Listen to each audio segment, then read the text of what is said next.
जय गोपी जनवल्लभ गिरिवरधारी।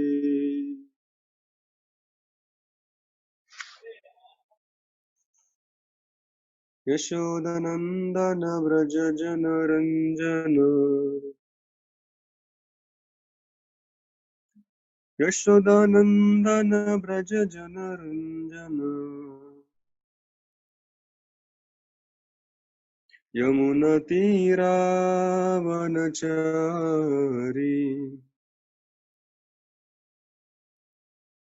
जय राधा माधवा कुंज बिहारी।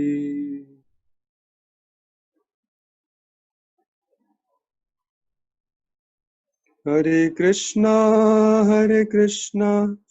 कृष्ण कृष्णा हरे हरे, हरे राम राम राम हरे हरे।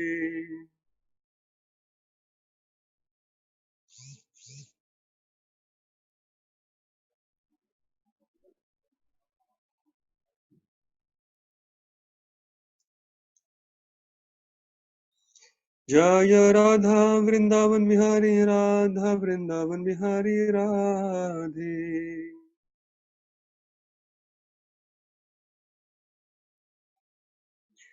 जय वृंदावन धाम, जय वृंदावन धाम, वृंदावन धाम जय वृंदावन धाम।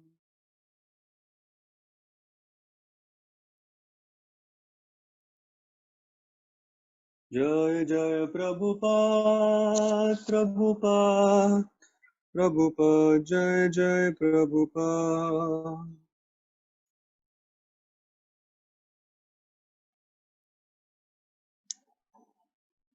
जय निताई गौर प्रेमानंदे, हरि हरि बोल। ओम नमो भगवते वासुदेवाय। ओम नमो भगवते वासुदेवाय। ओम नमो भगवते वासुदेवाय। ओम अज्ञानतिमिरन्धस्य ज्ञानाञ्जनशलाकया चक्षुरुन्मिलितं येन तस्मै श्रीगुरवे नमः। श्रीचैतन्यमनोभीष्टं स्थापितं येन भूतले स्वयं रूपा कदा मह्यं ददाति स्वपदान्तिकं। वन्देऽहं श्रीगुरोः श्रीयुतापदकमलं श्रीगुरुन् वैष्णवांश्च श्रीरूपं साग्रजातं सहगण रघुनाथान्वितं तं सजीवं साद्वैतं सावधूतं परिजनसहितं कृष्णचैतन्यदेवं श्रीराधा कृष्णपादान् सहगणललिता श्रीविशाखान्वितांश्च। हे कृष्णा करुणा सिन्धो दीनबन्धो जगत्पते गोपेश गोपिका कान्ता राधा कान्ता नमोऽस्तुते। तप्त काञ्चन गौराङ्गी राधे वृन्दावनेश्वरी वृषभानुसुते देवी प्रणमामि हरिप्रिये। वाञ्छाकल्पतरुभ्यश्च कृपा सिन्धुभ्य एव च पतितानां पावनेभ्यो वैष्णवेभ्यो नमो नमः। नमः ॐ विष्णुपादाय कृष्णपृष्ठाय भूतले श्रीमते भक्तिवेदान्ता स्वामी इति नामिने।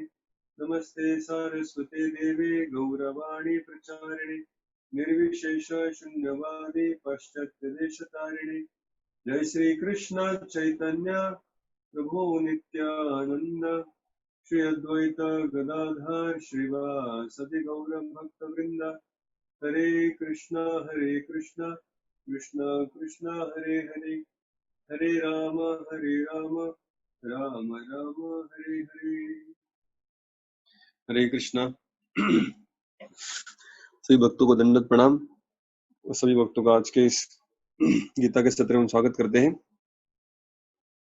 तो कल हमने गीता के 9वें अध्याय के ऊपर चर्चा की,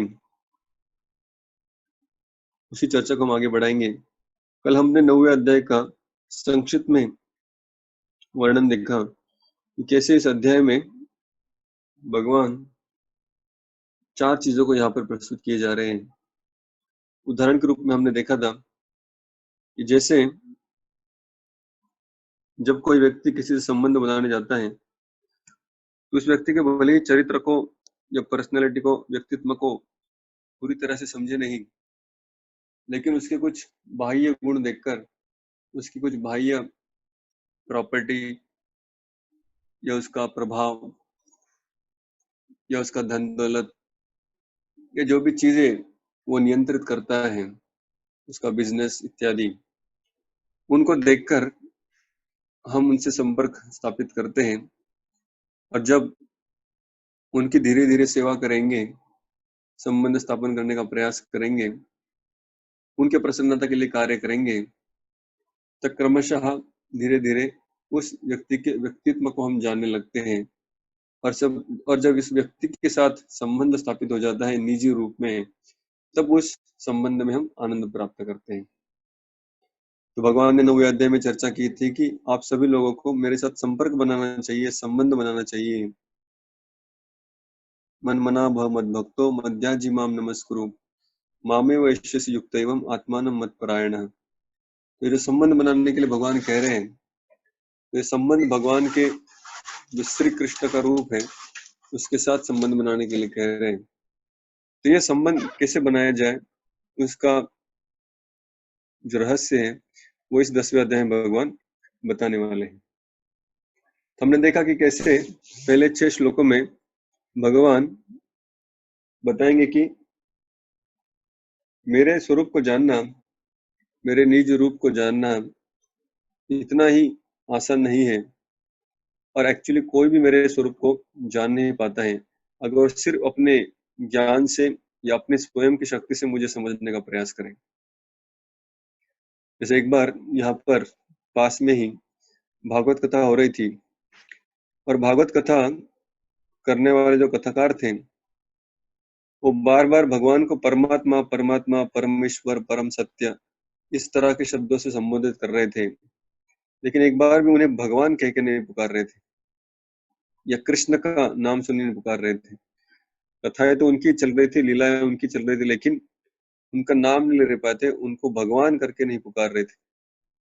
तो कुछ भक्त जो गीता पढ़े हैं, सीखे हैं श्रील प्रभुपाद के द्वारा, वो भी उस कथा में बैठे थे। बाद में उन्होंने पूछा कि ऐसे क्यों प्रभु जी, वो लोग तो कृष्ण की लीला बता रहे थे, लेकिन उनको भी परम सत्य, परमेश्वर, परम नियंता, परमात्मा इस तरह से नामों से उनको संबोधित कर रहे थे, लेकिन कृष्ण, माधव, गोविंद या भगवान के और भी जो निजी नाम है, श्याम सुंदर इत्यादि से वो उन्हें संबंधित नहीं कर रहे थे। तो ये तो हम हमारी कथा में बहुत बार सुनते हैं, हम कृष्ण को भगवान कह के पुकारते हैं।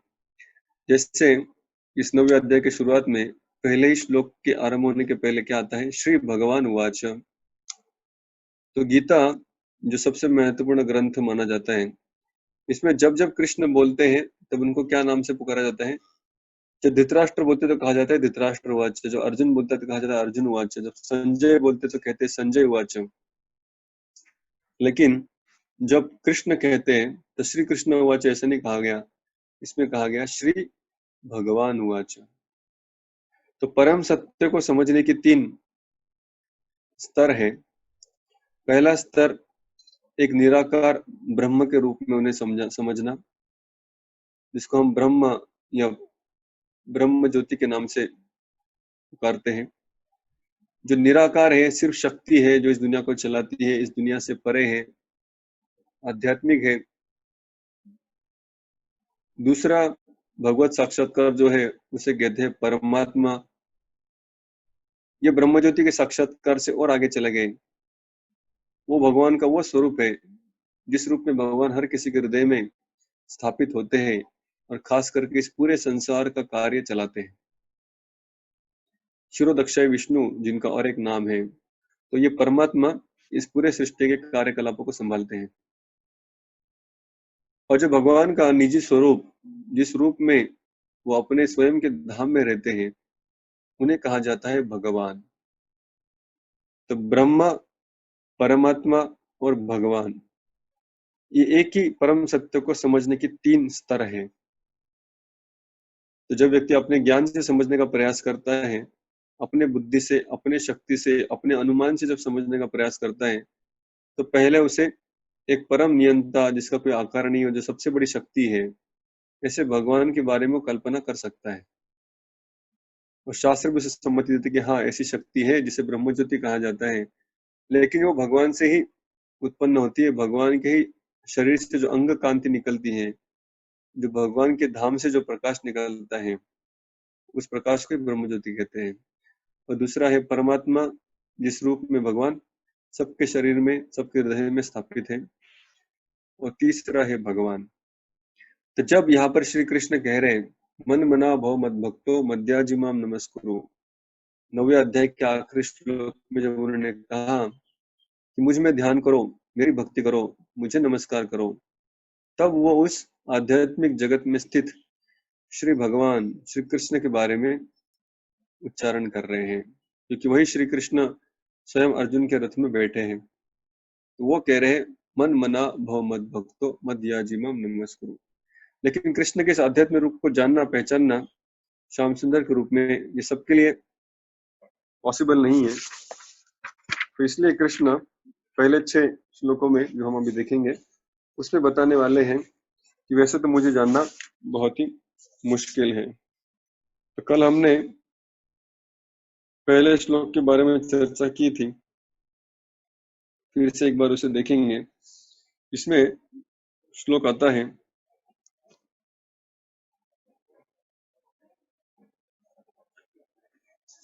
अध्याय क्रमांक 10वां, विभूति योग, भगवान के ऐश्वर्य। श्री भगवान उवाच, भूय एव महाबाहो शृणु मे परमं वचः, यत्तेऽहं प्रीयमाणाय वक्ष्यामि हितकाम्यया। भूय एव महाबाहो, भूय यानी पुनः एक बार।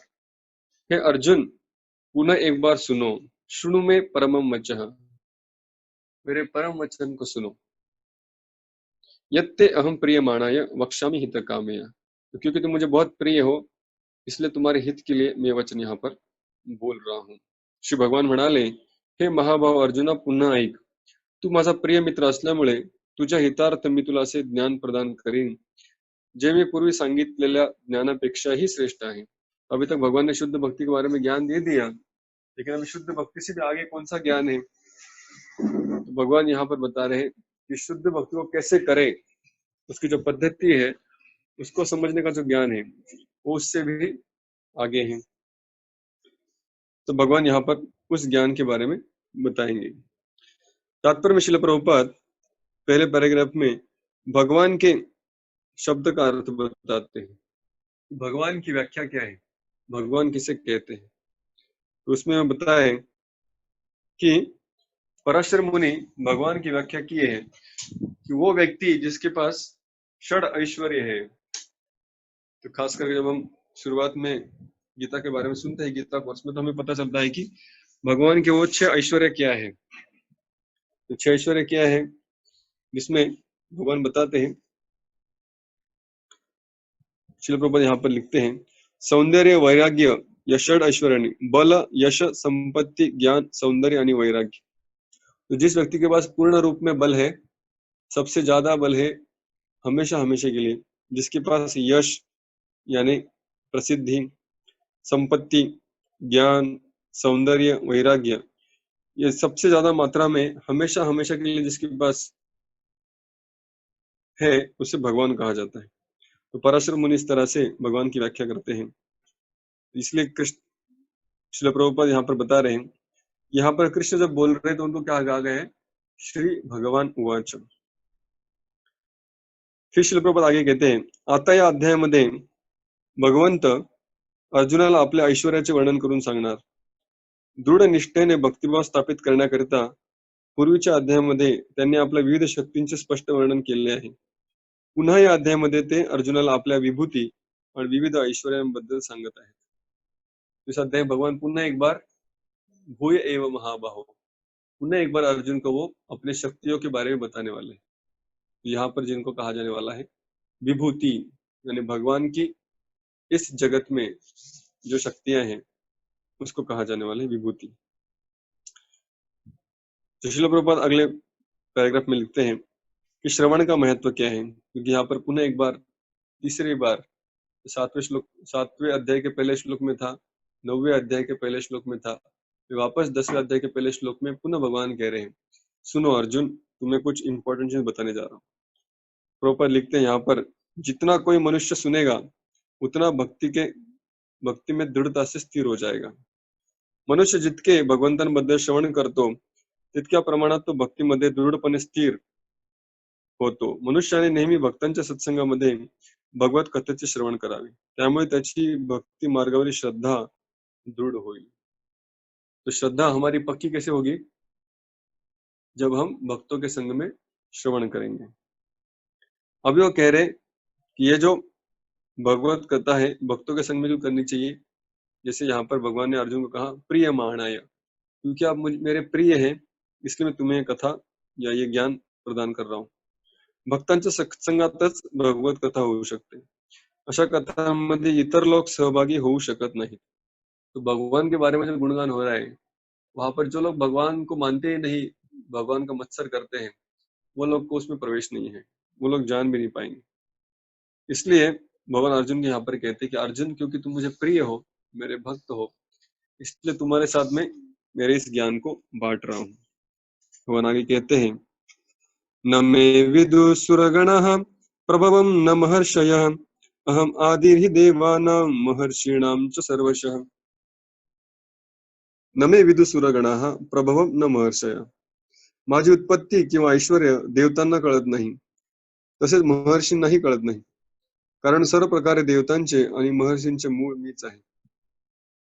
तभी भगवान बताना चालू कर रहे, मेरे बारे में एक्चुअली ये लोग जान नहीं पाते. मेरे बारे में मतलब मेरा जो भगवान स्तर का जो ज्ञान है, श्री कृष्ण का जो रूप है, उसके बारे में देवर्षि, महर्षि या देवतागण नहीं जान पाते.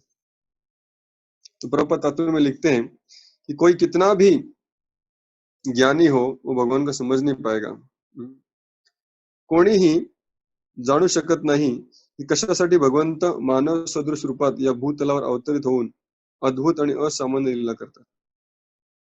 तो किसी निराकार पूर्ण शक्तिमान वस्तु में विश्वास रखना आसान लगता है. हर मनुष्य के हृदय में, हर प्राणी मात्र के हृदय में परमात्मा के रूप में होंगे, इसके ऊपर भी विश्वास रखना, समझना आसान लगता है. लेकिन वही परम शक्ति हूबहू एक मनुष्य की तरह रूप लेकर जब कार्य करता है, तो उसे भगवान समझना ये थोड़ा मनुष्य के लिए मुश्किल हो जाता है, क्योंकि वो सेम मनुष्य की तरह ही दिखते हैं और मनुष्य की तरह ही कार्य करते हैं. म्हणून मनुष्याने जाणले पाहिजे की श्रीकृष्णाला जाणण्यासाठी विद्वत्ता ही पात्रता असू शकत नाही. तो किसी के पास अगर बहुत विद्वत्ता है, स्कॉलरशिप है, तो सिर्फ स्कॉलरशिप से या विद्वत्ता से, बुद्धि से कोई भगवान को नहीं समझ सकता. देव देवता आणि महर्षींनी सुद्धा आपल्या ज्ञानाद्वारे श्रीकृष्णाला जाणण्याचा प्रयत्न केला आहे, परंतु तसे करण्यामध्ये ते अपयशीच ठरले आहेत. तो अगर अपने ज्ञान के अनुसार, अपने बुद्धि से अगर हम भगवान को समझने का प्रयास करें, तो वो भगवान समझ में नहीं आएंगे. क्यों नहीं आएंगे? क्योंकि हमारी बुद्धि इस दुनिया की बुद्धि है. इस दुनिया के परे जो चीजें होगी उसके बारे में हम नहीं जान पाएंगे. इस दुनिया की जो बुद्धि है वो सत्वगुण, रजोगुण, तमोगुण, इन तीनों में ही आश्रित होती है. इसलिए इन तीन गुणों के जो बड़े हैं भगवान, गुणातीत जिनको कहा जाता है, तो उनको हमारी बुद्धि उन तक नहीं पहुंच पाती.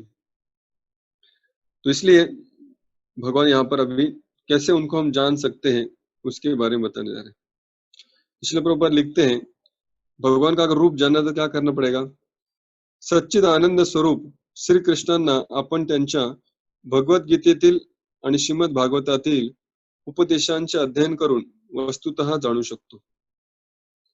एक मार्ग यहाँ पर प्रभुपाद बता रहे हैं कि अगर कृष्ण को जानना है पूर्ण रूप में, भगवान स्वरूप में, तो गीता और भागवत का अध्ययन करना होगा. तो कितना सिंपल है. तो गीता भागवत पढ़ेंगे, उसमें ज्ञान दिया है, उसको पढ़ेंगे तो वो ज्ञान हमें भी आ जाएगा. क्योंकि ये सिर्फ पुस्तक किसी स्कॉलर ने लिखी नहीं है, ये स्वयं भगवान की वाणी है. गीता तो भगवान की वाणी है ही, और जो भागवत हमें व्यासदेव ने लिखा, और व्यासदेव भी भगवान के लिटरेरी इंकारनेशन यानी साहित्य रूपी अवतार थे, साहित्यिक के रूप में. तो इस तरह यहाँ पर हम देखते कि प्रभुपाद बता रहे हैं गीता और भागवत का अध्ययन करेंगे तो हम उन भगवान को जान पाएंगे जो अभी हमारे बुद्धि के परे है।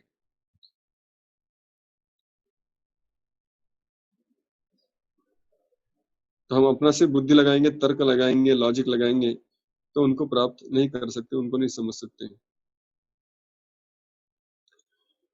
फिर श्रील प्रभुपाद आगे लिखते हैं इसका कारण क्या है,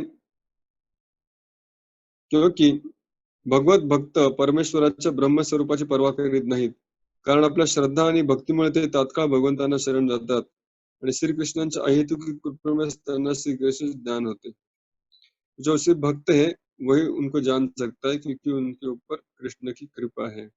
भगवंतां व्यतिरिक्त इतर कोणीही श्रीकृष्णांना जाणू शकत नाही। म्हणून आत्मा म्हणजे काय, परमात्मा म्हणजे काय, तर ज्यांची आपण आराधना केली पाहिजे ते भगवान श्रीकृष्ण हेच आत्मा आणि परतत्व आहेत याचा महर्षि सुद्धा स्वीकार करता। अगर वो भक्ति करे तब वो जान पाएंगे, जब तक तर्क और ज्ञान से समझने का प्रयास करेंगे वो मुझे जान नहीं पाएंगे, क्योंकि ये सब मुझसे उत्पन्न हुए हैं तो ये मुझे जान नहीं पाएंगे।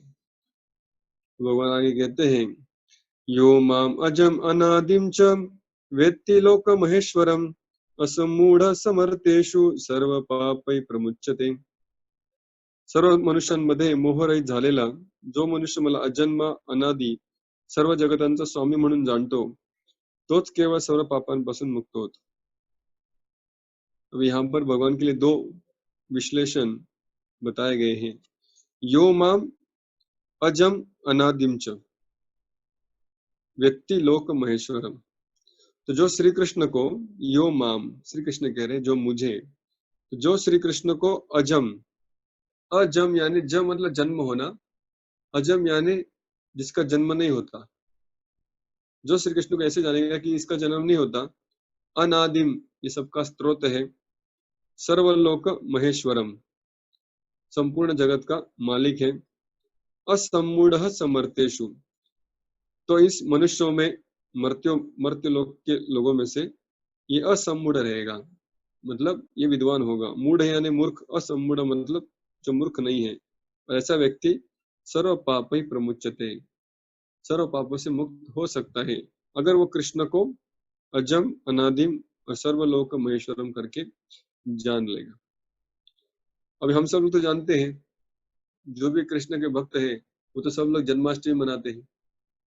तो जन्माष्टमी के दिन क्या हुआ था, जन्म अष्टमी, भगवान का जन्म हुआ था। तो अगर जिनका जन्म हुआ था उनको अजम करके कैसे जान सकते हैं कि अजन्मे हैं, तो ये हमें समझना जरूरी है कि कृष्ण का जन्म होता है लेकिन हमारे जैसे उनका जन्म नहीं है। श्रील प्रभुपाद उदाहरण देते एक जगह पर, कहते हैं कि जिस तरह सूर्य का पूरब की ओर से जब सूरज का उदय होता है तो उसे हम ये नहीं कहते कि आज सूरज का जन्म हुआ सुबह 7 बजे या 6:30 बजे।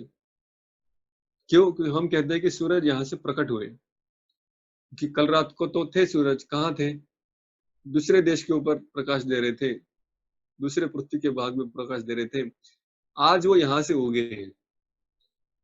कल थे, उसके पहले भी थे, और आज जब डूब जाएंगे तो सूरज का मृत्यु नहीं होता, सूरज सिर्फ हमारे आंखों से गोचर हो गए या अप्रकट हो गए। तो वैसे ही जो श्री कृष्ण है भले उनका जन्म होता है लेकिन वो जन्म किस तरह है, जैसे पूरब की दिशा सूरज को जन्म देती है, तो पूरब दिशा के गर्भ से सूरज नहीं जन्मते, पूरब दिशा तो निमित्त है, सूरज तो पहले से थे, सिर्फ वहां से प्रकट हो गए। उसी तरह श्री कृष्ण तो अपने दिव्य स्वरूप में अपने धाम में हमेशा प्रकट है, लेकिन जब इस धरातल पर आते हैं तो देवकी और वसुदेव का निमित्त बनाकर उस समय से हमारे सामने प्रकट हो जाते हैं। तो यह हमें समझना जरूरी है। दूसरा प्रभुपाद अंतर बताते हैं कि अज ये शब्द बहुत बार जीवात्माओं के लिए भी लागू होता है।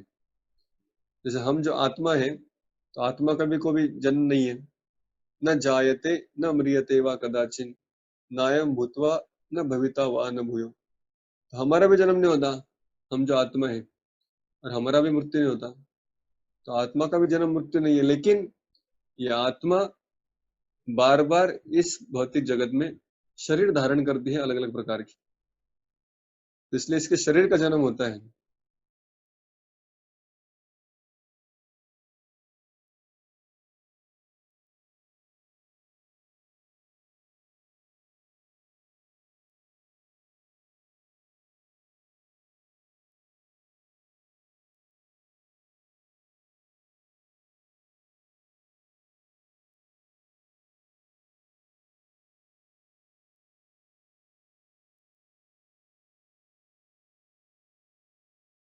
शरीर धारण नहीं करना पड़ता, क्योंकि वो अपने स्वयं के शरीर में आते हैं जो संपूर्ण रूप से आध्यात्मिक है। तो इसलिए हमें समझना चाहिए, यो माम अजम अनादिम शम, तो भगवान अजय है और अनादि है, शाश्वत काल से वो है।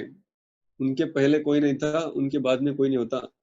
भगवान ही शाश्वत है, जो भी है सब उनके बाद में है। च वेत्ति लोक महेश्वरम, तो लोक महेश्वरम के बारे में श्रील प्रभुपाद यहाँ पे लिखते हैं, भगवंत हे सर्व विश्वांचे सर्व लोकांचे स्वामी आहेत, हे मनुष्याने जाणले पाहिजे। भगवंत सृष्टीच्या पूर्वी अस्तित्वात होते आणि आपल्या सृष्टीहून भिन्न आहेत। सर्व देवदेवतांची निर्मिती या भौतिक जगतातच झाली, परंतु भगवान श्रीकृष्ण अजन्म आहेत, म्हणून ब्रह्मदेव शंकर इत्यादींसारख्या मोठमोठ्या देवतांहूनही ते भिन्न आहेत आणि ब्रह्मदेव शिव आणि सर्व देवतांची त्यांनीच निर्मिती केल्यामुळे त्यांना अनादि किंवा सर्व लोक महेश्वर म्हणण्यात आले आहे। इस तरह से कैसे भगवान अजम अनादिम और लोक महेश्वरम है, कुछ लोग तात्पर्य बताते हैं। आगे वो कहते हैं, जैसे कि 7वें अध्याय में बताया गया था, 9वें अध्याय में बताया गया था, कौन से लोग भगवान का स्वीकार नहीं करते और कौन से लोग उनका स्वीकार करते हैं। तो जो स्वीकार करते हैं उनको महात्मा कहते हैं, आपको याद होगा, और मगर जो स्वीकार नहीं करते उनको मूढ़ यानी मूर्ख कहते हैं। अवजानन्ति माम मूढ़ा मानुषीम तनुमाश्रिता परम भावम अजानन्तो मम भूत महेश्वरम, तो जो मेरे स्वरूप को नहीं मानता, नहीं जानता, नहीं समझता, उसे मूर्ख कहा गया है। तो वो तात्पर्य में श्री प्रभुपाद वापस लिख रहे हैं कि वही मूर्ख लोग हैं जो भगवान को, उनके स्वरूप को जान नहीं पाते। फिर श्रील प्रभुपाद कैसे वो वसुदेव और देवकी के पुत्र बनकर आए उसके बारे में कहते हैं। आगे जाएंगे हम, चौथा और 5वां श्लोक पढ़ेंगे। बुद्धि ज्ञानम असम्मोह क्षमा सत्यम दम शम सुखम दुखम भवो भावो भयम च अभयम एव च अहिंसा समता तुष्टि तपोदानम यशो यशः भवन्ति भावा भूतानां मत्त एव पृथक्विदाः।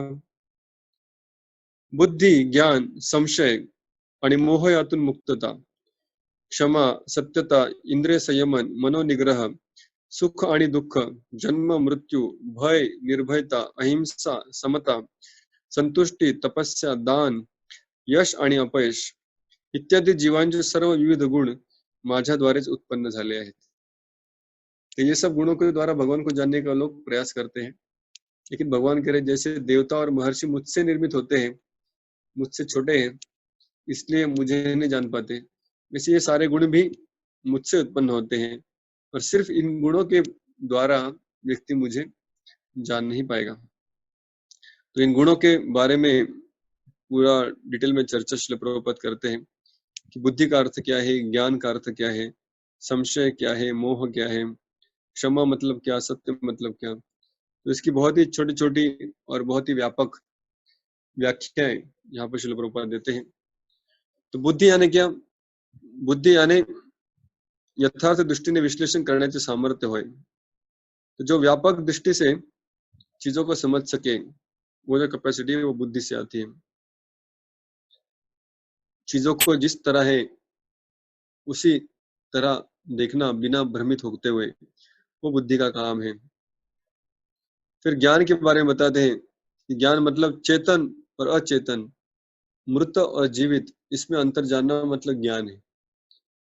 साधारणतः लोग समझते हैं ज्ञान मतलब इस भौतिक दुनिया के बारे में जानना, जनरल नॉलेज होना, या फिर टेक्नोलॉजी का ज्ञान होना, इंफॉर्मेशन होना, मेमोरी ज्यादा होना।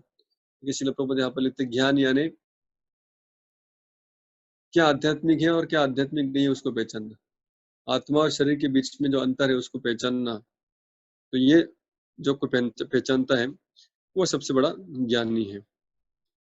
असम्मोह, जेव्हा मनुष्य द्विधा अवस्थेमध्ये नसतो आणि तो दिव्य तत्वज्ञान जाणतो तेव्हा तो संशय आणि मोहातून मुक्त होऊ शकतो. तो जो व्यक्ति द्वंद्व में नहीं अटका है, सुख दुख यश अपयश मान अपमान, उसको कहते हैं वो असम्मोहित है। क्षमा, क्षमा इसका अर्थ क्या प्रभुपाद लिखते हैं कि लहानसान अपराधों के लिए व्यक्ति जो दूसरों को माफ कर देता है उसको कहते हैं क्षमा।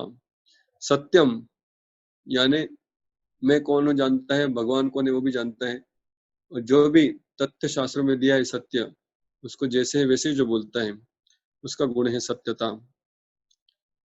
तो जो भी सच है प्रभुपाद यहाँ पर लिखते हैं, भले ही वो कड़वा हो, उसके बोलना चाहिए अगर उससे सामने वाले का बेनिफिट या फायदा होने वाला है। तो सत्य बोलने से हमें रुकना नहीं चाहिए। इंद्रिय निग्रह, तो दम और क्षमा। तो दम यानी इंद्रियों को नियंत्रित करना, उनको जितना आवश्यक है शरीर को मेंटेन करने के लिए उतना उनको देते रहना, उससे ज्यादा नहीं। और क्षमा यानी मन को नियंत्रित करना। तो इस तरह अलग अलग चीजों की व्याख्या यहाँ पर श्रील प्रभुपाद देते हैं। तो मैं आप सबको विनंती करूंगा कि आप डिटेल में ये सब पढ़िए। बहुत सारी चीजें आप जानते हैं, कुछ कुछ नई चीजें भी आपको यहाँ पर मिलेंगी। जैसे प्रभुपाद यहाँ पर लिखते हैं दान। दान यानी क्या कि हमें अपने जीविका से, प्रभुपाद कहते हैं 50% धन दान के लिए देना चाहिए। तो अभी तो शायद ये सुनकर शौक लगेगा किसी को। प्रभुपाद का कहना था कि कम से कम जितना हमसे हो सके उतना हमें आध्यात्मिक कार्यों के लिए सहयोग देना चाहिए। दान किसको देना चाहिए, किसको नहीं देना चाहिए, उसके बारे में भी श्रील प्रभुपाद पूरा सविस्तर यहाँ पर लिखते हैं कि कौन सा ज्ञान, कौन सा दान उचित है और कौन सा दान उचित नहीं है। इस तरह से अलग अलग चीजों के बारे में प्रभुपाद लिखते हैं। आखिरी में बहुत ही आश्चर्यकारक चीज प्रभुपाद यहाँ पर लिखते हैं, आपल्याला जे जे शुभ आणि अशुभ आढळते, आखिरी पैराग्राफ में लिखते हैं, त्याचे मूळ श्रीकृष्णच आहेत। तो इस दुनिया में जो भी अच्छा या बुरा हमें दिखता है वो सब कुछ श्री कृष्ण से आता है। तो कोई कह रही ये क्या हो गया, अच्छी चीजें भगवान से आती है समझ सकते, बुरी चीजें भी भगवान से आती है कैसे समझेंगे।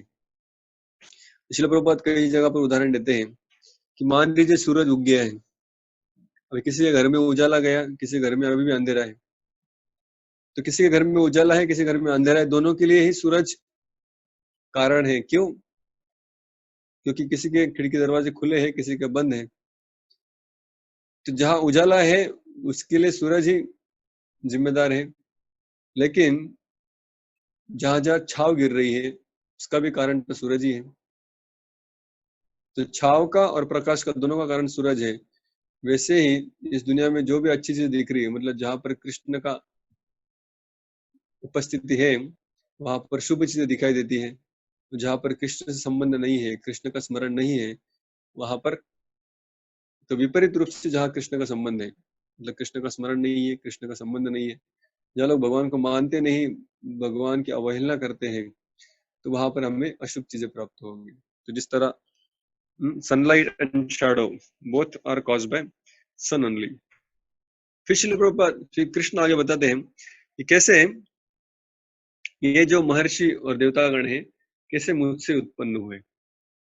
छठे श्लोक में बताते हैं, महर्षा सप्त पूर्वे चत्वारो मनवस्तथा मद्भावा मानसा जाता येषाम लोक इमा प्रजा। सप्तर्षिगण आणि त्यांच्या पूर्वीचे 4 महर्षी तसेच मनु, मानव जातीचे प्रजापती माझ्या मनापासून निर्माण होतात, म्हणजे माझ्यापासून उत्पन्न होतात, आणि विविध लोकांवरील निवास करणारे सर्व जीव त्यांच्यापासून उत्पन्न होतात। तो सप्तर्षिगण, तो 7 प्रकार के ऋषि हैं, प्रमुख ऋषि। जैसे हम जब आकाश में ध्रुव तारा देखते हैं तो ध्रुव तारा के बाजू में हमें सप्तर्षि भी दिखते हैं, घूमते रहते हैं ध्रुव तारा के आजू बाजू। तो सप्तर्षियों के नाम शास्त्र में दिए हैं, जैसे भृगु, मरीचि, अत्रि, पुलत्स्य, पुलह, क्रतु और वशिष्ठ। तो ये 7 ऋषि हैं जिनको सप्तर्षि के नाम से जाना जाता है। एक्चुअली जो 7 ऋषि है ब्रह्मा जी के पुत्र हैं। तो इसमें से जो अलग अलग पुत्र है तो ब्रह्मा जी के अलग अलग भागों से उत्पन्न होते हैं, अंगों से। और दूसरे हैं चार कुमार, चार महर्षि। वो कौन है? शिल प्रभुपाद उनके नाम यहाँ पर देते हैं, सनक, सनंद, सनातन और सनत कुमार। ये चार कृष्ण हरे हरे, हरे राम राम राम हरे हरे। तो छठे श्लोक में भगवान कहते हैं कि ये सारे सप्तर्षि मुझसे आते हैं, लेकिन सप्तर्षि तो ब्रह्मा जी के पुत्र हैं। चार ऋषि, सनक, सनातन, सनंद और सनत कुमार, ये भी ब्रह्मा जी के पुत्र हैं। फिर देखा आगे, वो बोलते हैं मनवस तथा, यानी मनु, तो 14 मनु हैं, तो ये भी एक्चुअली ब्रह्मा जी के पुत्र हैं। लेकिन कृष्ण कहते हैं मद भावा मानसा जाता, ये ब्रह्मा जी के मन से नहीं, मेरे मन से उत्पन्न होते हैं। येषाम लोक इमा प्रजा, और इनसे फिर आगे की प्रजा उत्पन्न होती है। तो जब भगवान कह रहे हैं कि मुझसे उत्पन्न होते हैं, लेकिन हम तो वास्तव में जानते हैं कि इनके सच में देखेंगे, इनके बायोलॉजिकल फादर कौन है? इनके पिता तो जन्मदाता ब्रह्मा जी हैं। फिर भी यहाँ पर भगवान कह रहे हैं मुझसे आते हैं, तो झूठ बोल रहे हैं। ऐसे क्यों कह रहे हैं? तो समझने की बात है कि मान लीजिए आप फोर्ड कंपनी के मालिक, जैसे हमारे प्रभु जी है अम्बरीश फोर्ड, उनके साथ अल्फ्रेड फोर्ड, अम्बरीश प्रभु, उनके साथ अगर आप घूम रहे हैं, रास्ते से जा रहे हैं, और अचानक कोई फोर्ड कार आपके सामने से गुजरी, या फिर आपकी फोर्ड कार है भगवान ने दी हुई, और अगर वो कंपनी के मालिक कहे कि ये गाड़ी मैंने ही बनाई है, तो क्या वो झूठ बोल रहा है, सही बोल रहा है? तो कौन कहेगा बराबर तो बोल रहा है, क्योंकि उसने तो बनाई है। लेकिन अगर पूछे कि क्या उसने खुद अपने हाथों से वो गाड़ी बनाई है, पार्ट असेंबल किए हैं, पेंट किए हैं, डेंट निकाले हैं, या पॉलिश किया है, ये कुछ भी उसने नहीं किया, वो तो अपने घर में बैठा था, लेकिन फिर भी गाड़ी उसने बनाई। कैसे? क्योंकि जिसने भी गाड़ी बनाई वो व्यक्ति इनके आदेश के अनुसार कार्य करता है, इसलिए जब ये कहेगा कि मैंने गाड़ी बनाई, उसमें कोई गलती नहीं है। ठीक है? लेकिन हम जब ऐसे बोलते हैं तो उसका अर्थ ऐसे नहीं होता। जैसे एक बार राधानाथ स्वामी महाराज जो फार्म में आए थे, तो जब हमने पहला मिट्टी का घर बनाया, तो उन्हें चाहिए था कि शिल प्रभुपाद ने जैसे हमको बताया था, मिट्टी के घर होने चाहिए अपने फार्म के अंदर। तो मैं और मेरे एक मित्र थे, हम दोनों ने फिर कुछ डिजाइन विजाइन बना के कुछ गाँव वालों को साथ में लेकर एक घर बना दिया। तो जब महाराज देखने के लिए आए तो उनको बहुत अच्छा लगा, उन्होंने बहुत उसकी स्तुति भी की। तो फिर हमारे इंचार्ज गौरव प्रभु, उन्होंने कहा कि महाराज ये दो लोगों ने बनाया ये घर। तो महाराज बड़े खुश हो गए और हमारे तरफ देख के बोले क्या बात है, आपने घर बनाया? क्या आप लोगों ने आपके हाथ से बनाया? तो पहले तो हम बहुत खुश थे कि महाराज हमारा गुणगान कर रहे हैं, लेकिन जब ये प्रश्न पूछा कि आपने, क्या आपने इसको आपके हाथ से बनाया, तब हम एक दूसरे की तरफ देखने लगे, क्योंकि हमने वो अपने हाथ से नहीं बनाया था। तो कहने का मतलब है, जब किसी के निर्देश के अंदर भी काम होता है तो उसको कहा जाता है कि मैंने ही बनाया, मैंने ही किया, मेरी वजह से हुआ। तो वैसे ही भले ही ब्रह्मा जी से ये सब उत्पन्न हुए हैं, सप्तर्षि, चतुष कुमार या मनु इत्यादि, लेकिन भगवान कह रहे हैं मुझसे आते। क्यों? क्योंकि भगवान के ही जो पुरुष अवतार है, गर्भोदक्षाय विष्णु, वो गर्भोदक्षाय विष्णु से हिरण्यगर्भ प्रकट होते हैं, या उनको हिरण्यगर्भ कहते हैं। और हिरण्यगर्भ के नाभि से ब्रह्मा जी निकलते हैं, और फिर ब्रह्मा जी से ये सारे ऋषि मुनि या मनु उत्पन्न होते हैं। तो भगवान कह रहे मेरे ही सिस्टम में है, मेरे ही कंपनी में ये सब बने, मेरे ही शक्ति से इन सब का जन्म हुआ, और फिर इनके शक्ति से आगे प्रजा की उत्पत्ति होती है। तो इस तरह हमें इसे समझना चाहिए। श्लोक में कृष्ण कहते हैं, इसमें कृष्ण ने कहा कि ये सब, ये मेरे अतीत के बारे में कैसे जाने? ये तो अपने बारे में ही पूरा जानते नहीं। फिर अपने पिताजी, उनके पिताजी तो ब्रह्मा जी है, उनके भी पिताजी विष्णु है, इसलिए ब्रह्मा जी को कहा जाता है पितामह, और भगवान को कहा जाता है प्रपितामह। तो प्रभुपाद वो ऊपर के तात्पर्य में लिखते हैं इस तरह। अभी जो अपने प्रपितामह के बारे में कैसे जान सकता है कोई? जैसे अगर हमको कोई पूछे कि आपके पीढ़ी में 15 पीढ़ी पहले आपके जो दादाजी थे उनका नाम बताइए, तो नाम भी याद नहीं हमको। फिर उनका रूप, उनके गुण और उनकी लीलाएं, उसके बारे में तो हम बता ही नहीं सकते हैं, ना ही कोई अनुमान लगा सकते हैं, ना ही कोई रिकॉर्ड पढ़ के भी किधर से समझ में आएगा। तो वैसे ही भगवान कह रहे हैं, अरे ये सब सारे ऋषिगण इत्यादि, देवतागण इत्यादि, ये सब तो मेरी एक शक्ति का प्रकाश है, मेरे एक शक्ति के विस्तार है। तो इनसे तो मैं बहुत पहले से हूँ यहाँ पर। तो ये लोग मुझसे जानते नहीं, मुझे जानते नहीं, और ये लोग भी अपने ज्ञान से और शक्ति से मुझ तक नहीं पहुंच सकते। तो पहले 6 श्लोकों में भगवान ने कह दिया कि जो भी ये गुण इत्यादि है ज्ञान पाने के लिए, ज्ञान, क्षमा, समता इत्यादि, ये गुणों से मुझे जान नहीं सकते क्योंकि गुण भी मुझसे आते हैं। ये ऋषि मुनि इत्यादि लोग मुझे जान नहीं सकते क्योंकि ये भी मुझसे आते हैं। तो फिर अभी आपको कैसे जानेंगे? जानने का एक मार्ग है। तो वो मार्ग क्या है, वो यहाँ पर बता रहे हैं। तो सबसे महत्वपूर्ण श्लोक अगर 10वें अध्याय में कोई है तो ये श्लोक है 7 नंबर का, कि इसमें भगवान वो सीक्रेट बताते हैं कि कैसे व्यक्ति मुझे प्राप्त करेगा। तो भगवान यहाँ पर बताने वाले हैं कि 2 चीजें उसको समझना जरूरी है। श्लोक इस प्रकार से है, एताम विभूतिम योगम च मम यो वेत्ति तत्वतः स अविकल्पेन योगेन युञ्जते न अत्र संशयः।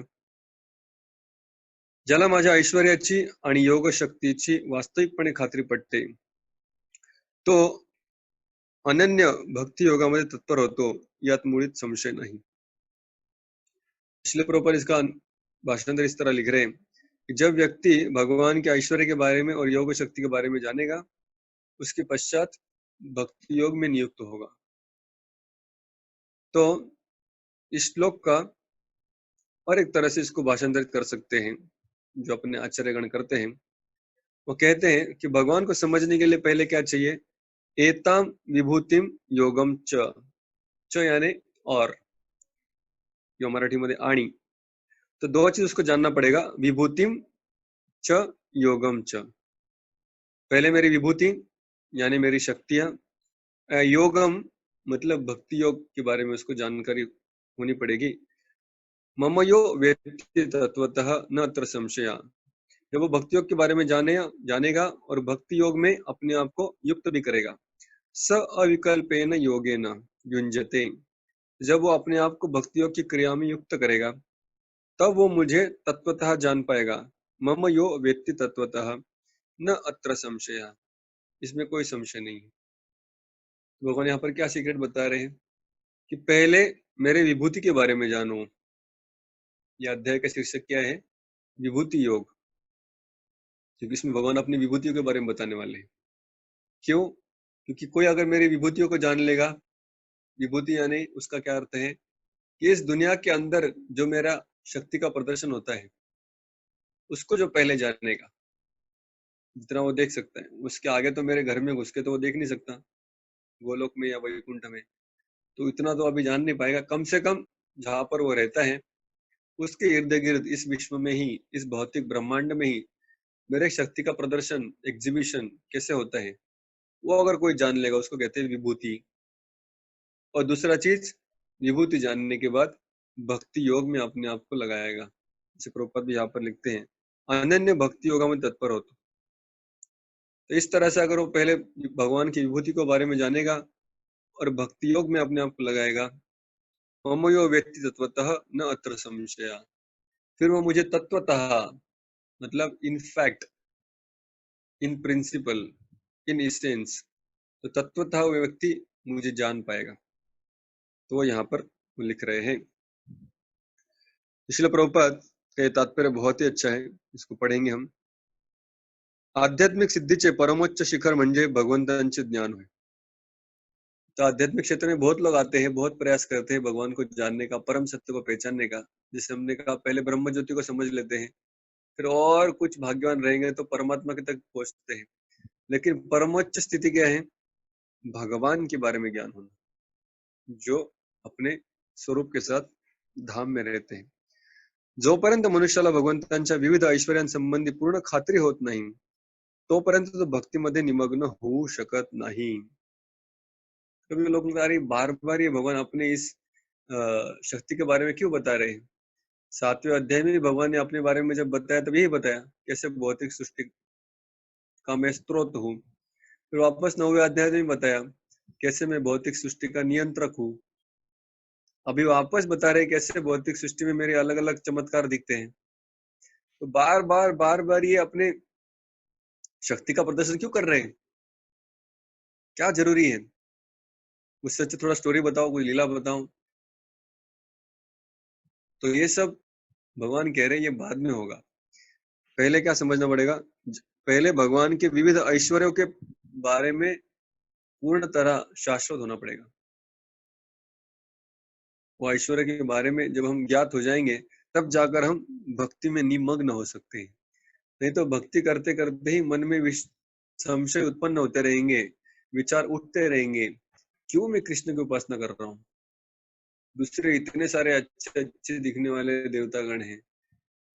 तो वो जो भक्ति करने का जो श्रद्धा और विश्वास उत्पन्न होगा वो भगवान की शक्ति के बारे में सुनने के बाद ही होगा, तब तक नहीं होगा। जैसे जब इलेक्शन आता है तो हर कोई व्यक्ति अपने पार्टी का जो भी इलेक्शन कैंडिडेट है, प्राइम मिनिस्टर बनने के लिए या चीफ मिनिस्टर बनने के लिए, उसके बारे में हर जगह जाके बड़े बड़े साउंड सिस्टम स्पीकर लगा के बड़ी बड़ी सभाएं लेकर क्या करते हैं? उस व्यक्ति के बारे में उसका गुणगान करते हैं, उसके गुणों के बारे में बताते हैं, कितने गुणवान है, उसके कार्यों के बारे में बताते हैं, कितने अच्छे कार्य इन्होंने किए हैं, कितनी लीला इन्होंने की है। तो जब उनके गुण और कर्मों के बारे में लोग जानते हैं, उसके बाद चुनाव करते हैं कि ठीक है अगले 5 साल इसको अपना स्थानीय भगवान बनाएंगे। तो वैसे भगवान साक्षात यहाँ पर कह रहे हैं जब तक वो मेरे बारे में सुनेंगे नहीं, मेरे जन्म और कर्म के बारे में, खास करके मेरी इस भौतिक सृष्टि में जो मेरी विभूतियां हैं उसके बारे में सुनेंगे नहीं, तब तक भक्ति योग में निमग्न नहीं हो पाएंगे, तब तक मेरा चुनाव अपने जीवन में कर नहीं पाएंगे। तो इसलिए वो सुनना बड़ा आवश्यक है। सामान्यपणे लोकांना माहित असते की परमेश्वर महान आहे। साधारण लोग जानते हैं भगवान महान है, अरे भगवान ही महान है, हम तो सब लहान है, छोटे हैं। लेकिन अगर पूछेंगे बताओ कि भगवान कैसे महान है, फिर चुप, फिर कुछ नहीं बोल पाएंगे। वही प्रभुपाद लिख रहे हैं, सामान्यपणे लोकांना माहित असते की परमेश्वर महान आहे, परंतु परमेश्वर सर्वश्रेष्ठ कसा आहे याचे सविस्तर ज्ञान त्यांना नसते। जब तक हम सखोल ज्ञान प्राप्त नहीं करेंगे, पूर्णतः कैसे भगवान श्रेष्ठ हैं, क्यों भगवान महान है, इसके बारे में हम विथ फैक्ट्स एंड फिगर समझेंगे नहीं, तब तक हमारा जो विश्वास है वो दृढ़ नहीं हो पाएगा, हम भक्ति में निमग्न नहीं हो पाएंगे। या ठिकाणी हे सविस्तर वर्णन करण्यात आले आहे। तो 10वें अध्याय में भगवान कैसे सर्वश्रेष्ठ है उसका बहुत डिटेल में भगवान वर्णन करने वाले हैं आगे। जेव्हा मनुष्य भगवंतांचे ऐश्वर्य तत्वतः जाणतो तेव्हा भगवंतांना शरण जाने वाचून त्याला इतर कोणताही विकल्प राहत नहीं। जब वो भगवान के बारे में जब बहुत सुन लेगा फिर उसके जीवन में कोई ऑप्शन बचेगा ही नहीं। वो सिर्फ बोलेगा नहीं अभी तो भगवान की सेवा करनी है। जैसे हम जानते हैं माता रुक्मिणी ने जब भगवान को पत्र लिखा था तो उसमें वो लिखती है, श्रुत्वा गुणान भुवन सुंदर शृण्वताम ते निर्विश्य कर्णरंध्रैर्हरतंगतापम। क्या कह रही है वो यहाँ पर? वो कह रही है श्रुत्वा गुणान, जब मैंने आपके गुणों के बारे में सुना, भुवन सुंदर शृण्वतामते निर्विश्य कर्णरंध्रैर्हरतंगतापम, जब आपके गुण आपके ऐश्वर्य का श्रवण मेरे कानों से हृदय में प्रवेश किया, तब फिर आपको प्राप्त करने की इच्छा हो गई और इसलिए मैं निर्लज्जित होकर ये पत्र आपको लिख रही हूँ, क्योंकि अभी मेरे पास कुछ ऑप्शन बचा ही नहीं। अभी शिशुपाल इत्यादि ये सब ऑप्शन है ही नहीं, अभी एक ही ऑप्शन है सिर्फ कृष्ण।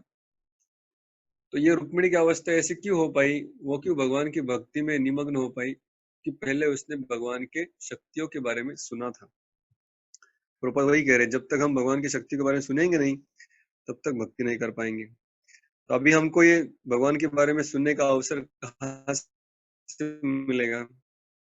श्री प्रभुपाद लिख रहे हैं, हे तत्वतः ज्ञान श्रीमद भागवत आणि श्रीमद भगवद्गीता आणि तत्सम शास्त्रांतील वर्णनापासून जाणता येते. सिंपल है, गीता खोलिए, भागवत खोलिए, पढ़िए इसको. इसको जब पढ़ेंगे तब भगवान के बारे में उनकी श्रेष्ठता क्या है समझ में आएगी. क्योंकि नहीं तो हमसे हाँ भगवान महान है, बहुत महान है. कैसे महान? नहीं नहीं महान है. नहीं मगर क्या किया उन्होंने? नहीं नहीं महान है यार, भगवान के बारे में क्यों पूछ रहे इतना?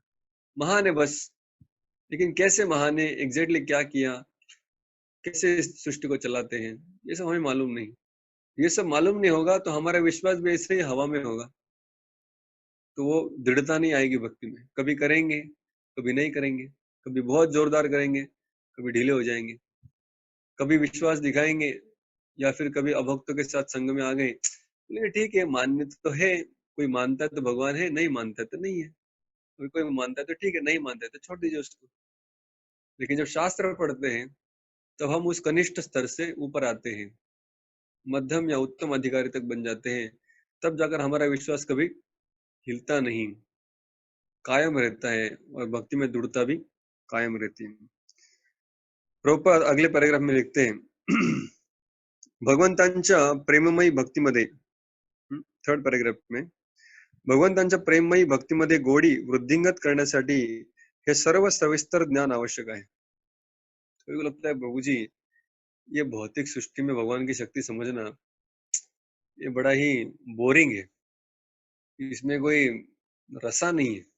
आप थोड़ा लीला वेला बताओ ना, कुछ यशोदा के साथ भगवान कैसे लीला करते हैं, रासलीला के बारे में बताओ, या गोवर्धन लीला के बारे में बताओ, या राक्षसों को मारा उसके बारे में बताओ, उसमें कितना मीठा मीठा स्वाद है, वो सब बताओ यार. ये गीता लेके कहाँ बैठ गया आप?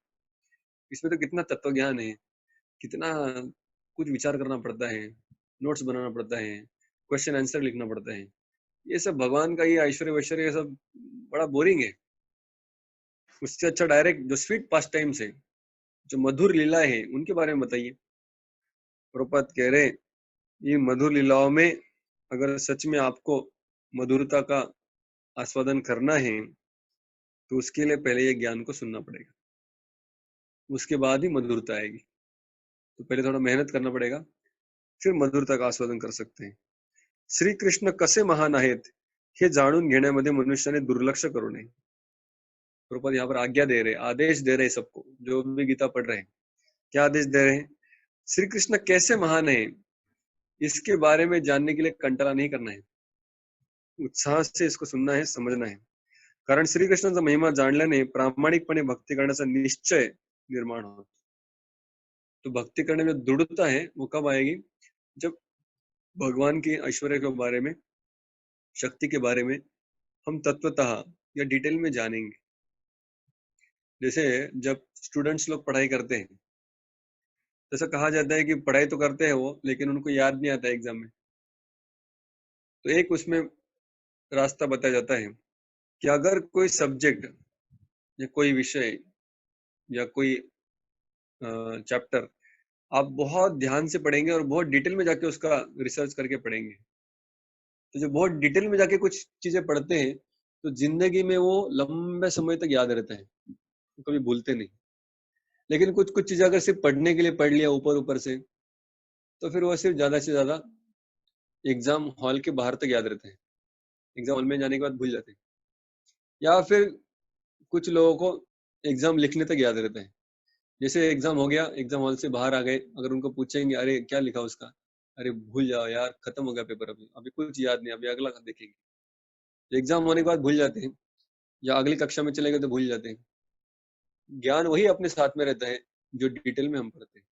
प्रॉपर इसलिए यहाँ पर बता रहे हैं कि हमें इसको डिटेल में अगर समझ गए तो हमेशा याद रहेगा कि कृष्ण महान है, कभी भी उसको हम भूलेंगे नहीं. तो इसलिए ये जो गीता का अध्ययन है, शिल प्रभुपाद का आज हम लीलामृत पढ़ रहे थे, तो उसमें आता है शिल प्रभुपाद अपने भक्तों को पत्र लिखते हैं और कहते हैं कि सभी देशों में इस गीता का वितरण होना चाहिए, लाखों की संख्या में इसको बांटो, और लाखों की संख्या में बांटो, लेकिन जो बांट रहे हैं उसको खोल के पढ़ो भी. और प्रभुपाद कहते हैं पढ़ना मतलब सिर्फ न्यूज़पेपर जैसा मत पढ़िए, इसका अध्ययन कीजिए.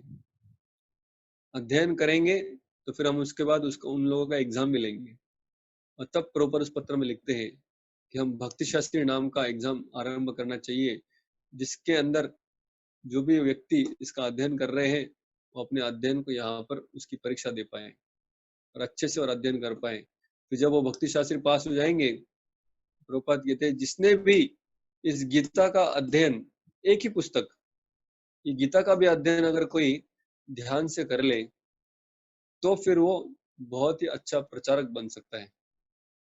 तो फिर प्रभुपाद कहते हैं इसके बाद फिर हम भक्ति वैभव का परीक्षा लेंगे, जिसमें हम श्रीमद् भागवतम के बारे में चर्चा करेंगे, उसका अध्ययन करेंगे।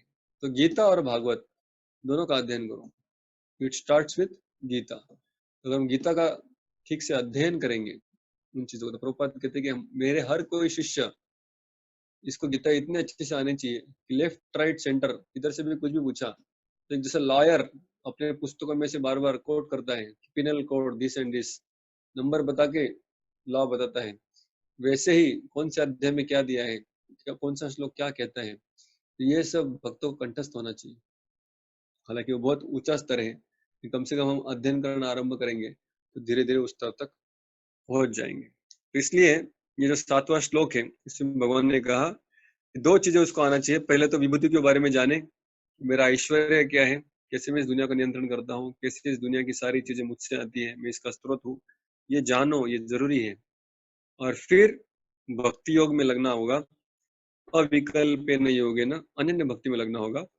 और फिर मेरे बारे में संपूर्ण ज्ञान, क्योंकि विभूति मतलब सिर्फ भौतिक जगत के संबंध में ज्ञान, लेकिन आध्यात्मिक जगत की लीलाओं का ज्ञान अभी तक हुआ नहीं।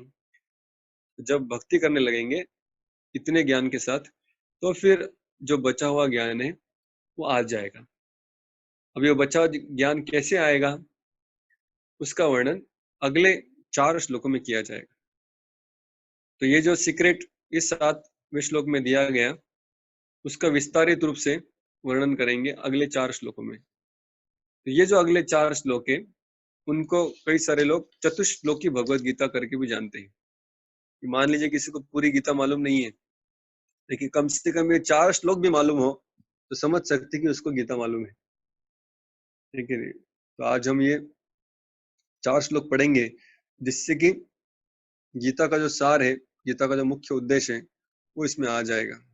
कैसे भगवान को समझा जा सकता है, कैसे भगवान तक पहुंचा जा सकता है। भगवान श्री कृष्ण जो पूर्ण पुरुषोत्तम है, जिनका इतना मधुर नाम रूप गुण लीला इत्यादि है, वो सबको एक्सेस हमें कैसे मिलेगा, कैसे हम भगवान की उस सर्वोच्च सिद्धि को प्राप्त कर सकते हैं, कैसे हम भगवान के उस सर्वोच्च रूप को समझ सकते हैं। तो हम पढ़ेंगे 8वां श्लोक। अहम सर्वस्य प्रभवो मत्त सर्वं प्रवर्तते इति मत्वा भजन्ते मां बुधा भाव समन्विताः। इसमें लिख रहे हैं अहम सर्वस्य प्रभवो। तो अभी इन श्लोकों को हम 3 भाग में डिवाइड कर सकते हैं। एक है संबंध, दूसरा है अभिधेय और तीसरा है प्रयोजन। संबंध यानी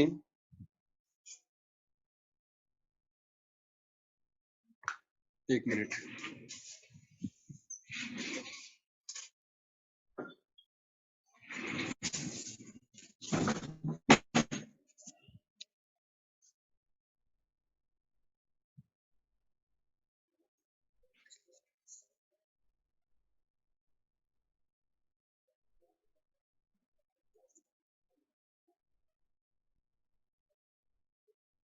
संबंध यानी भगवान का और इस सृष्टि का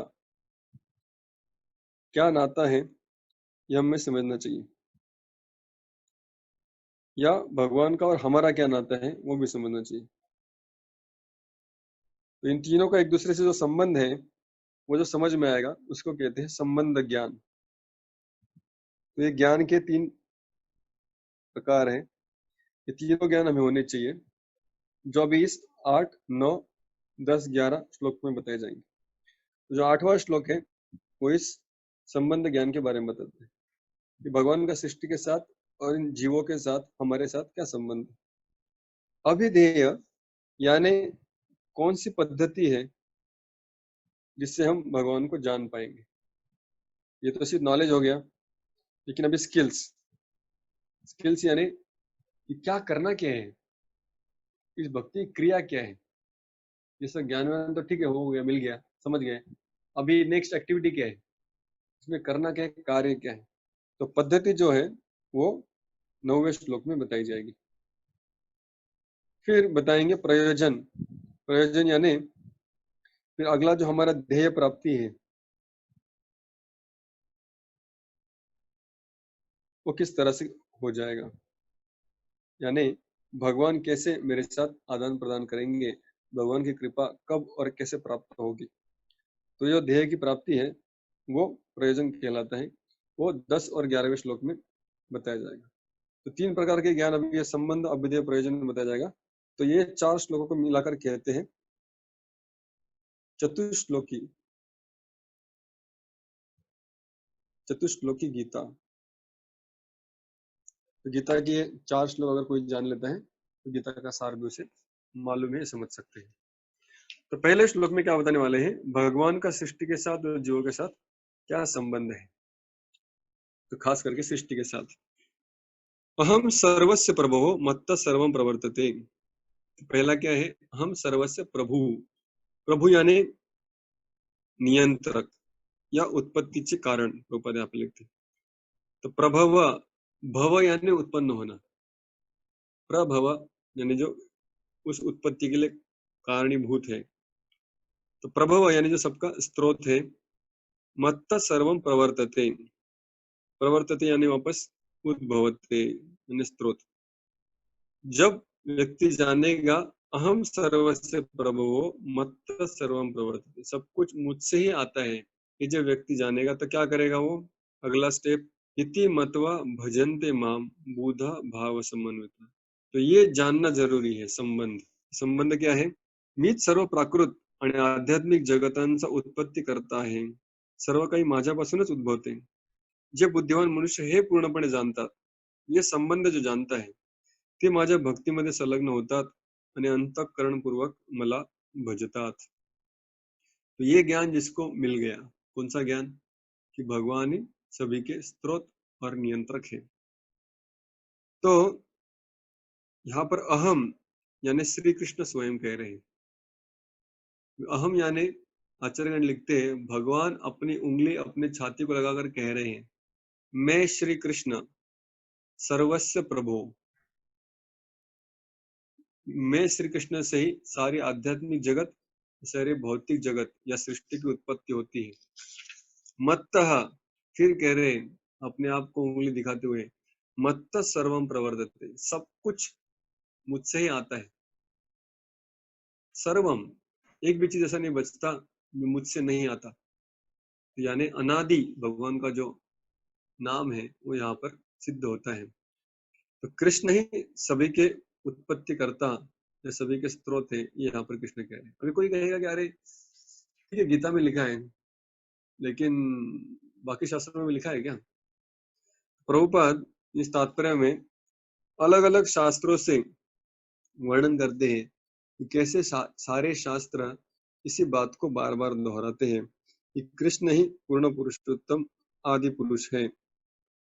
तो कहते हैं सर्व वेद स्वीकार करतात की श्रीकृष्ण हेच ब्रह्मदेव, शंकर आणि इतर सर्व देवतांचे उगमस्थान आहेत।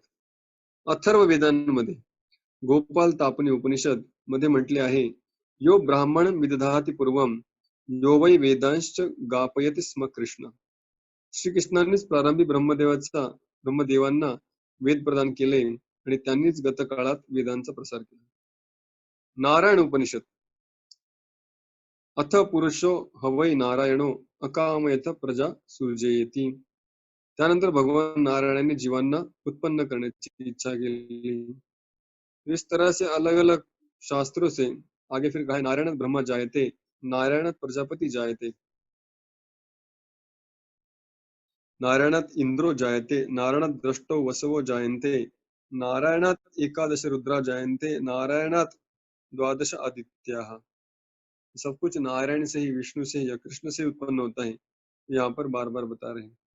फिर इस तरह से अलग अलग उपनिषदों का और शास्त्रों का यहाँ पर प्रभुपाद तर्क देते हैं, उदाहरण देते हैं। प्रजापतिम च रुद्रम च अपि अहम एव सुजामि वै तो ही माम न विजानीतो मम माया विमोहितो। तो ये मोक्ष धर्म में श्री कृष्ण कहते हैं, शिव तथा अन्य प्रजापतींची उत्पत्ती माझ्यापासूनच झाली आहे, परंतु ते माझ्या मायाशक्तीने मोहित झाल्यामुळे त्यांना माहित नसते की मीच त्यांचा उत्पत्ती करता आहे। नारायण परो देव तस्मात् जातः चतुर्मुख तस्मात् रुद्रो अभवत देवः स च सर्वज्ञतां गतः। तो प्रभुपाद ऐसे अलग अलग शास्त्रों में से श्लोक बता रहे हैं। ऐसे तो अनंत श्लोक है, लेकिन हमारे समझ के लिए, हमारे हमको सिद्ध करने के लिए, जैसे हर शास्त्र कृष्ण को ही पूर्ण पुरुषोत्तम भगवान कहते हैं। ठीक है, मान लिया, विश्वास हो गया कि कृष्ण ही आध्यात्मिक जगत, वैकुंठ या भौतिक जगत के स्रोत और निर्माता है। फिर आगे करना क्या है? तो भक्ति की क्रिया क्या है? तो एक श्लोक में सारा भक्ति का क्रिया और उसका जो निचोड़ है उसको इस श्लोक में बता रहे हैं। तो बहुत ही महत्वपूर्ण श्लोक है, क्योंकि ज्ञान तो हम ले लेते हैं, लेकिन जिंदगी भर सिर्फ ज्ञान तो लेना ही है, लेकिन साथ साथ क्रिया करना सबसे आवश्यक है। तो क्रिया क्या है, पद्धति क्या है भगवान को पाने की, यहाँ पर कृष्ण बता रहे हैं। मच्चित्ता मद्गत प्राण बोधयन्त परस्परम कथयन्तश्च मां नित्यं तुष्यन्ति च रमन्ति च। तो मत चित्ता यानी जिनमें चित्त मुझ में लगाए हैं। मदगत प्राणा, मदगत प्राण मतलब जिनका प्राण भी मैं ही हूँ, जिन्होंने अपना मन भी मुझ में लगा दिया है और मेरा अपने आप का प्राण भी मुझ में लगा दिया है। ऐसे व्यक्ति मतलब शुद्ध भक्त, जो कृष्ण को सब कुछ अर्पण किए, तो ये कौन हो गए? शुद्ध भक्त हो गए। ये लोग करते क्या है, इनकी पद्धति क्या है? बोधयंत परस्परम, क्या करते हैं वो? एक दूसरे को बोध देते हैं, एक दूसरे को बताते हैं। क्या बताते हैं? कथयन्तश्च माम नित्यम, मेरे बारे में हमेशा कथन करते हैं। तो भगवान के बारे में कथन करते हैं एक व्यक्ति, दूसरा व्यक्ति सुनता है।